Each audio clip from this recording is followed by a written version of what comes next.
Hello, I am Dr. Margaret Ficaj. This is my e-portfolio. Welcome. I'm currently working in K-12 education at a Michigan charter school in beautiful St. Helen, Michigan. That's the home of the famous actor Charlton Heston, and the school is named after him. It's Charlton Heston Academy. I'm a paraprofessional there, working with Title I students. I've been doing that similar work for many years as I was earning my terminal degree, and then afterwards as I worked on writing my first journal article. I love to write, and I also launched a service for freelance academic editing. I am excited to put my greater skills and credentials into practice towards a professional career in K-12 administration, higher education teaching, and/or an opportunity to further my scholarly research productivity in the field of education leadership.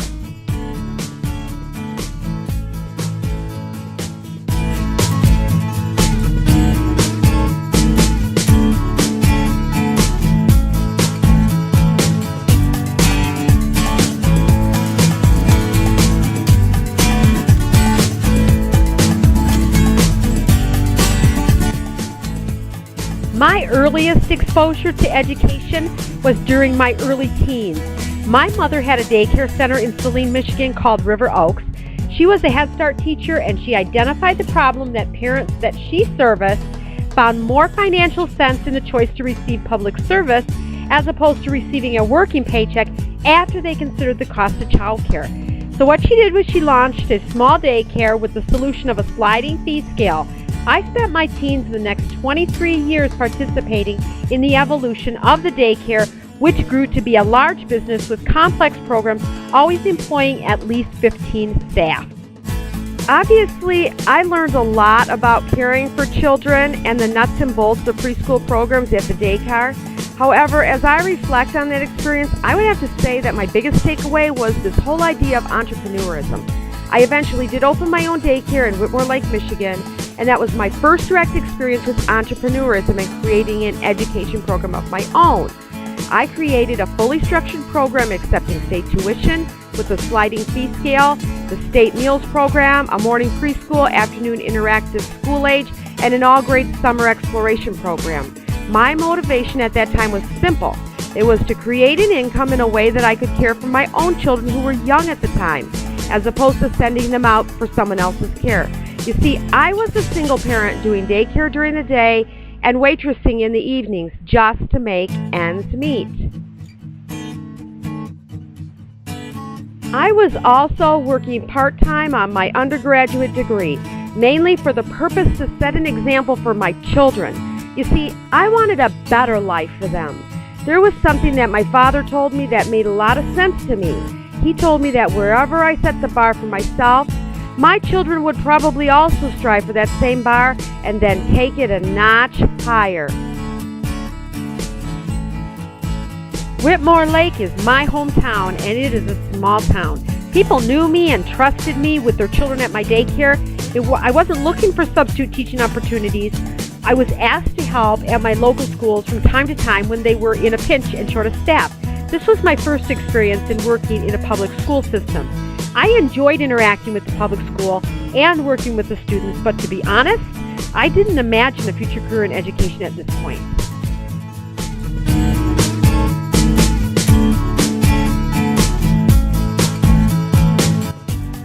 In the year 2000, I married a wonderful man, the man I'm married to today.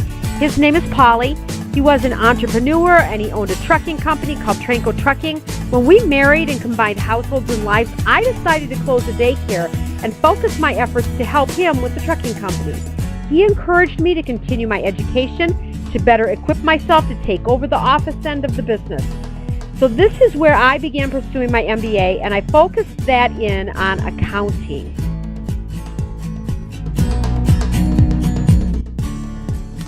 Now I'm married and enjoying a little more financial success. My life began to change in ways that drew me to different facets of education. We put my oldest daughter in a Catholic school where I became involved and then fascinated with Catholic education. My oldest son had entered high school and was at the local public school where they lacked the resources to challenge this brilliant young man to the level that he needed. I was aware of a local early college high school, but they had a waiting list. I found myself on the computer night after night reading on the Gates Foundation site about ECHSs, and I found myself dreaming about launching one myself. I successfully designed and implemented 2 ECHS programs, each customized for the unique needs of my different children. Now I'm wondering, why can't I do for other students what I did for my own children?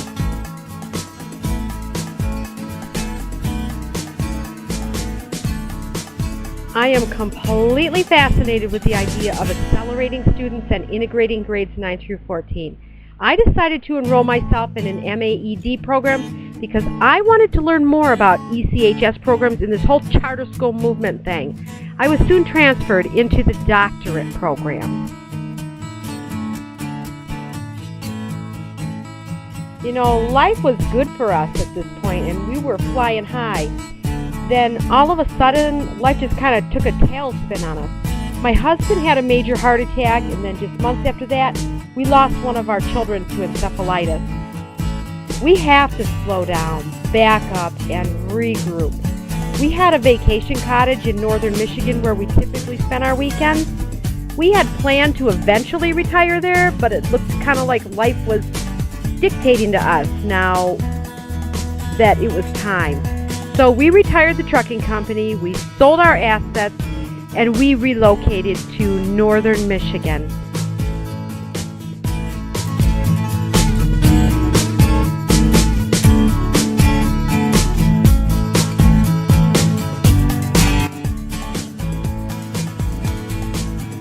So we moved to beautiful and peaceful rural northern Michigan, to Houghton Lake, Michigan's largest inland lake. I registered with the local schools to substitute teach and occupied my mind with my doctorate studies. I had my first experience with teaching higher education by teaching an on-secondary site dual-enrolled Psych 111 course for Baker College of Cadillac. I picked up a side job doing remote accounting.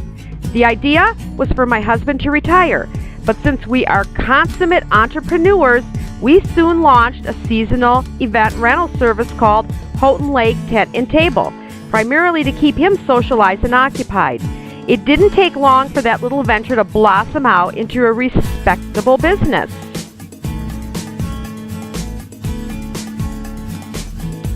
We had moved into a demographically stressed area. This was the place we spent our weekends at our family cottage. As a resort town and weekend home, my attention had always been on just the lake. Honestly, during all those years of vacationing, I hadn't paid attention to the poverty. I was preoccupied with getting the grill lit and getting out on the water on our boat.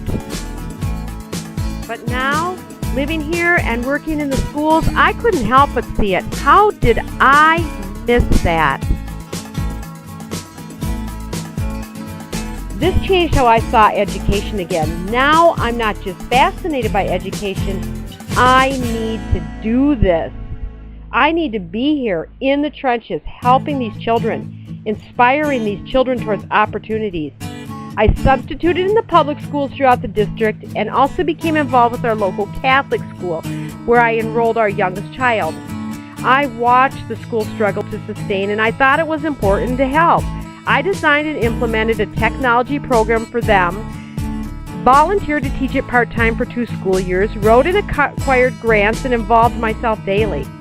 The dichotomy between public and private education was square in front of me because I was experiencing the 2 environments simultaneously. I wondered why. If we're to leave no child behind, are we leaving behind these children in the Catholic school? I began to look for solutions for the private school for increasing revenue to better sustainability. I came to understand that federal education grants may be available, and it seemed like a good solution, and I was willing to write the grant. But my idea was rejected. Why? Why, when a school so desperately needs the funding to sustain, would they reject the idea of pursuing those funds?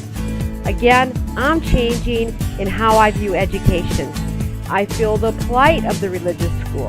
I feel a duty to understand the barriers that prevent private school leaders from pursuing those needed grants, so I can help them to breach those barriers. I'm seeing an equitable education issue concerning public versus private students. this became the topic of my original research.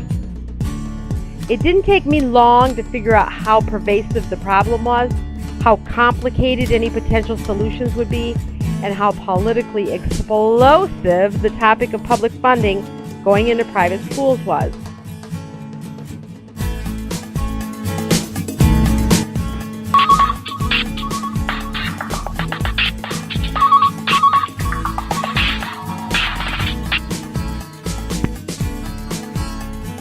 Sound asleep, and late one evening my phone beeped with an incoming email. I got the email congratulating me that I was officially Dr. Margaret Ficaj in the middle of the night in July 2011. I woke up the next morning and poured my cup of coffee like usual, and the first thought that came to my mind was publish or perish.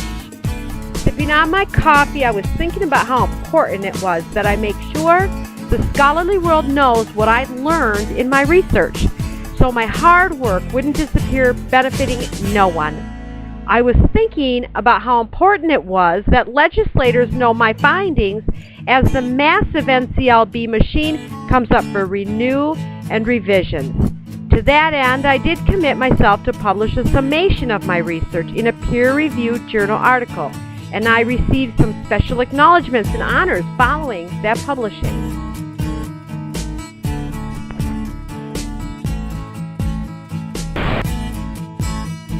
You know, being in the trenches in education and witnessing what really goes on and what doesn't, it is obvious how important evidence-based approaches and assessments are to setting and achieving learning targets if we want students to grow to greater levels.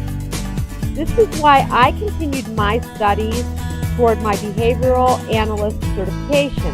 Behaviorist strategies of teaching, such as precision teaching, direct instruction, programmed instruction, and the PSI model, for example, seem to me to be common sense solutions to how to be innovative and effective, how to merge the need for measuring with the need to enable teacher creativity in instruction.